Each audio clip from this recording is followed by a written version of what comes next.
Hi అండి. Hello నమస్తే. Welcome to Sivasatya vlogs. ఇదైతే పుష్యమాసవారం లక్షవారం ప్రసాదాలండి. నేను ఇదివరకు వీడియోస్‌లో చెప్పాను కదా! మార్గశిర లక్షవారాలు ఒక్కొక్క వారం ఒక్కొక్క రకమైన ప్రసాదాలు నైవేద్యం పెడతారని. ఇంకా ఈ వారం అయితే బూర్లు, పులిహార అనమాట. బూర్లయితే వేగుతున్నాయి. ఇదైతే చింతపండు గుజ్జు అనమాట. ఉడికిస్తున్నాను పులిహారలో కలపడం కోసం. పులిహార అయితే రైస్ ఉడికించేసి అందులో పోపు కూడా వేచేసి కలిపేయడం అయితే అయిపోయింది.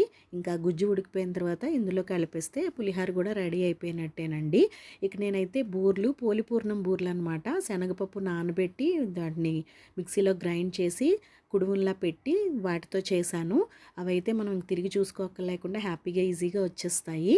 పులిహార అయితే చింతపండు పులిహార. లాస్ట్ టైం నిమ్మకాయ పులిహార చేశాను. అందుకని ఈసారి చింతపండు పులిహార చేశానన్నమాట. ప్రసాదాలు అయితే ఈ రెండే ఈ వారం. ఇదైతే పుష్యమాస వారం ఎందుకు చేస్తారంటే పుట్టింటి వారి కోసం చేస్తారండి. అన్ని పూజలు మనం కోసం చేసుకుంటాం కదా! సో ఇదైతే పుట్టింటి వాళ్ళు బాగు కోసం చేస్తారు.